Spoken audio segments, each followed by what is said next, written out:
أهل الذكر إن كنتم لا تعلمون. Bismillahirrahmanirrahim. Assalamualaikum warahmatullahi wabarakatuh. Alhamdulillah rabbil alamin, hamdan katsiran thayyiban mubarakan fi kama yuhibbu rabbuna wa yarda, amma ba'd. Para pemirsa Hasil TV dimanapun antum dan antuna berada, afwan, alhamdulillah kita bersyukur kepada Allah tabaraka wa ta'ala untuk segala nikmat yang diberikan kepada kita semua. Di kesempatan sore hari ini kita dimudahkan kembali untuk berjumpa di program Tanya Jawab Ramadan, spesial untuk Ramadan di tahun ini. Dan untuk hari ini kita insya Allah bersama guru kita Ustadz Dr. Ali Mustafa MH Hafizahullah Ta'ala. Dan alhamdulillah guru kita sudah berkesempatan hadir di studio untuk sore hari ini.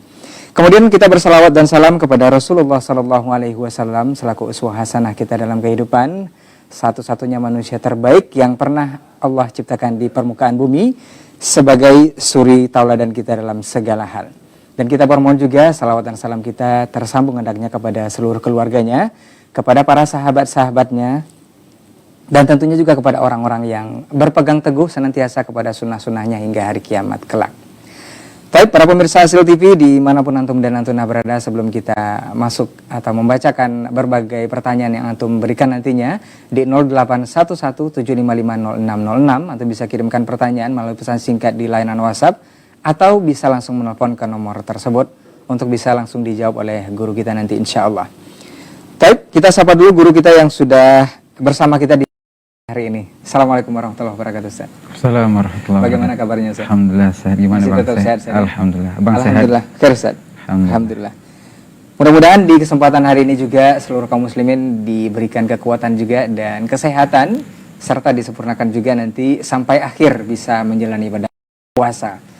Kemudian para pemirsa Hasil TV, sebelum kita masuk ke tanya jawab, seperti biasa kita akan dengarkan sedikit mukadimah dari guru kita. Untuk hari ini kita akan bahas apa nih, Ustaz?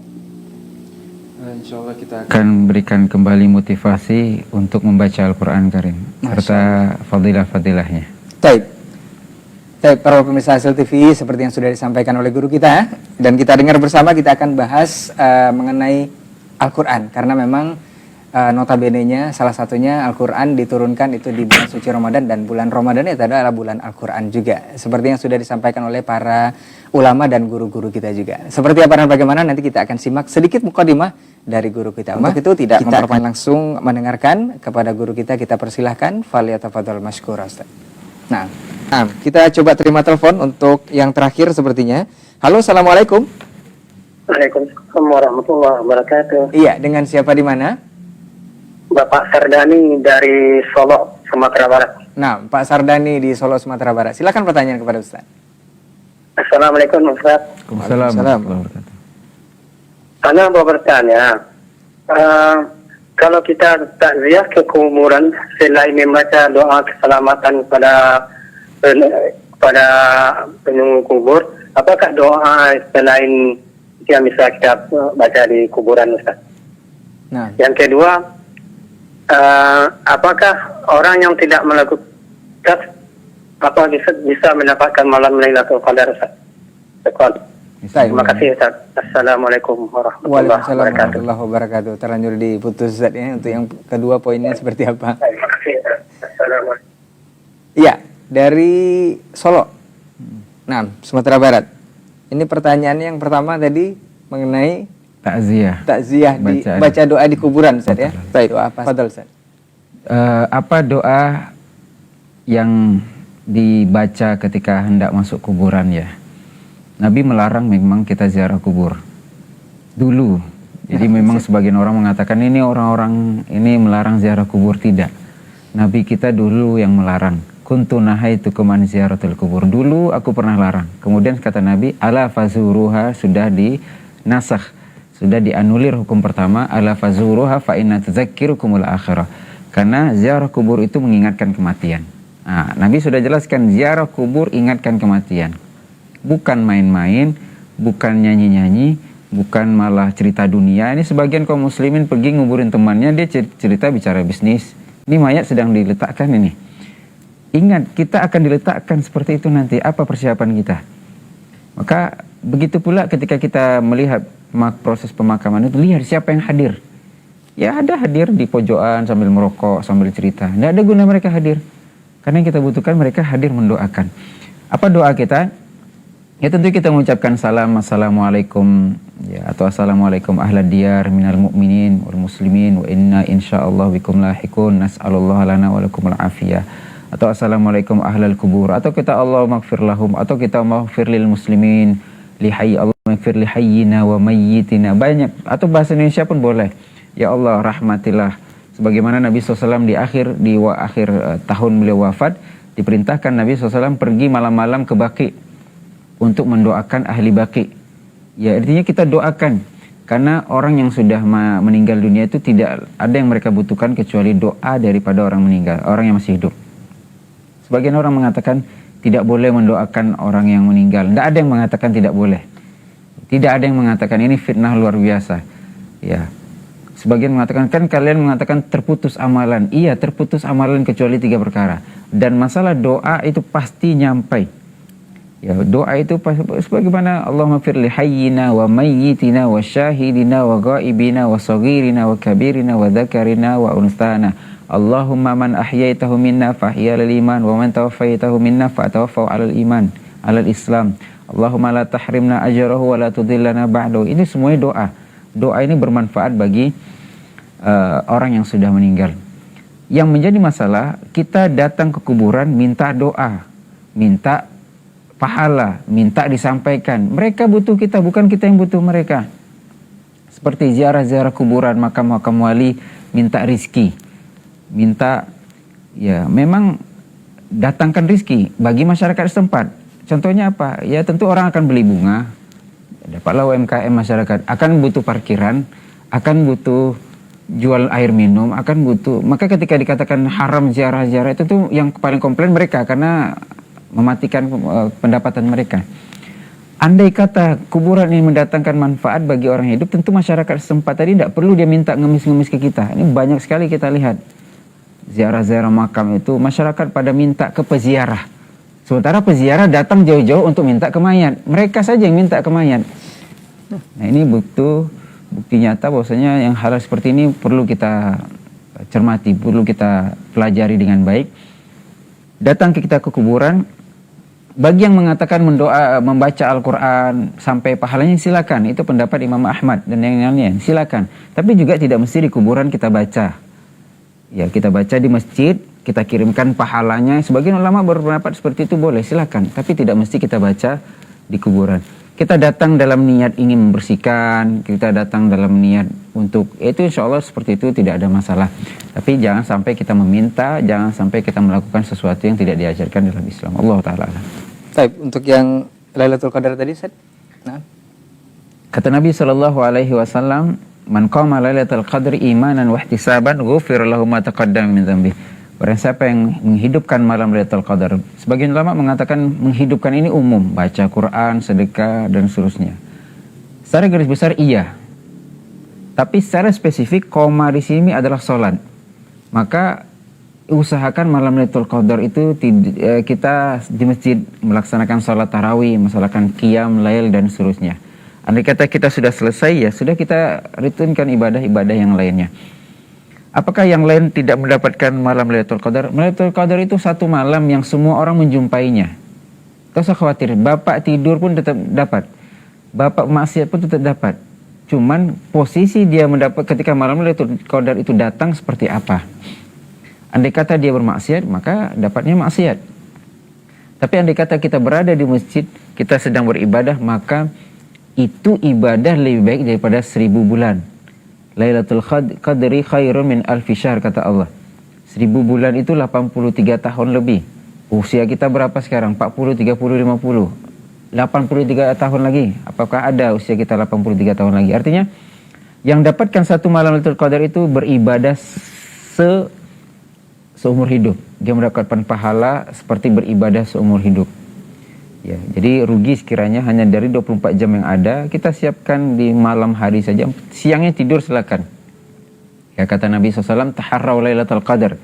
Dan ibunda kita Aisyah menceritakan Nabi SAW, idza dakhala al-'ashr shadda mi'zarah wa ahya lailah wa aiqadha ahlah.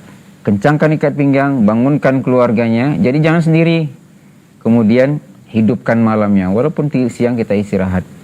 Ya, hanya 1 malam, dan itu bonus yang Allah berikan hanya ada di dalam umat Islam.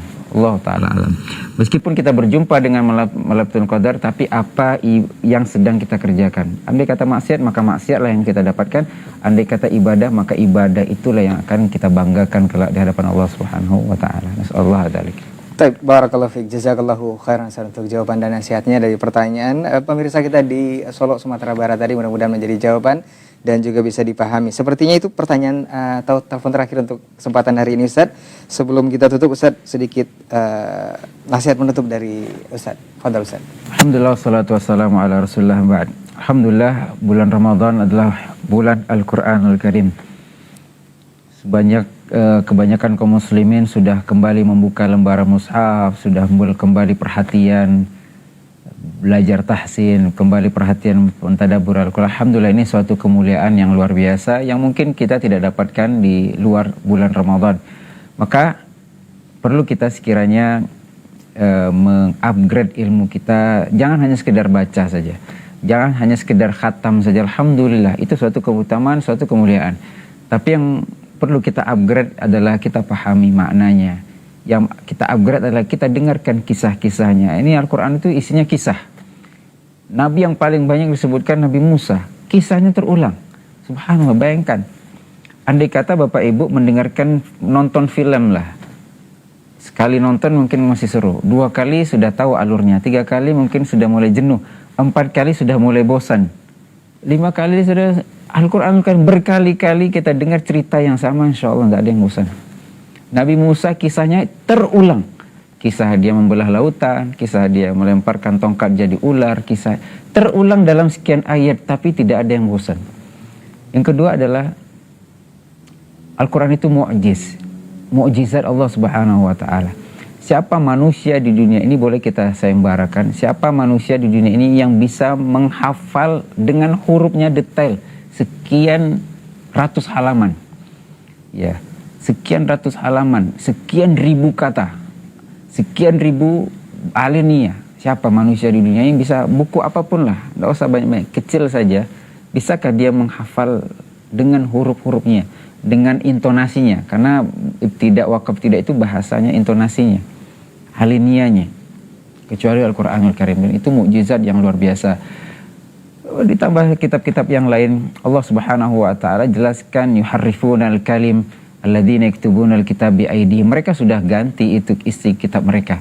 Mereka pun andai kata mereka baca isi kitab mereka sendiri, mereka akan temukan ajaib, kok bisa agama seperti ini. Mohon maaf, Bible, Perjanjian Baru, Perjanjian Lama, di dalamnya terdapat Mazmur, terdapat Taurat, terdapat di Perjanjian Baru terdapat kitab Matius, Markus, Lukas, Yohanes, terdapat Injil-Injil yang lain. Tapi siapa dari mereka yang membaca itu dari A sampai Z? Ada Kidung Agungnya, ada Salomonya, ada Yesaya, dan seterusnya. Kalau andai kata mereka baca itu kitab, apakah mungkin seorang nabi dikisahkan sesuatu yang tidak baik? Nabi Lut dikisahkan dia disetubui oleh anaknya. David, Nabi Daud, Salomo dikisahkan punya 700 istri, 3.300 selir, dan seterusnya. Kemudian dikisahkan, cuman memang tidak dibaca. Jangan sampai kita sama seperti mereka.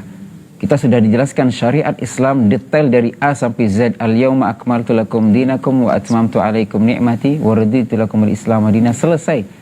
Cuman itu hanya sebagai pajangan, hiasan dinding, hiasan rumah, tapi dibaca, bukan pula dijadikan jimat. Ya, dikata kita baca, kita amalkan, itulah hikmah diturunkannya Al-Quran pada bulan Ramadan kali ini. Semoga Allah berikan taufik kepada kita untuk bisa membaca, memahami Al-Quran, dan mengamalkan dalam kehidupan kita sehari-hari. Cukup sekian yang bisa saya sampaikan, lebih dan kurang mohon maaf.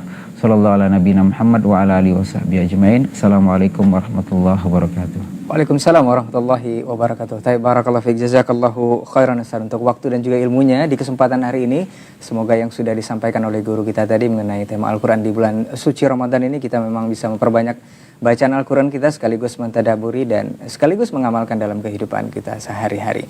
Dan terima kasih juga untuk antum yang sudah beratensi di 0811-755-0606. Semoga di kesempatan berikutnya kita akan bersama kembali di jam yang sama hanya di Asil TV, di khusus di bulan suci Ramadan ini dengan guru-guru kita yang lain untuk menjawab berbagai pertanyaan antum seputar Ramadan. Afwan untuk semua salah kata dan khilaf bicara. Aku lu qauli hadza wa astaghfirullah li wa lakum. Wassalamualaikum warahmatullahi wabarakatuh. فاسألوا أهل الذكر إن كنتم لا تعلمون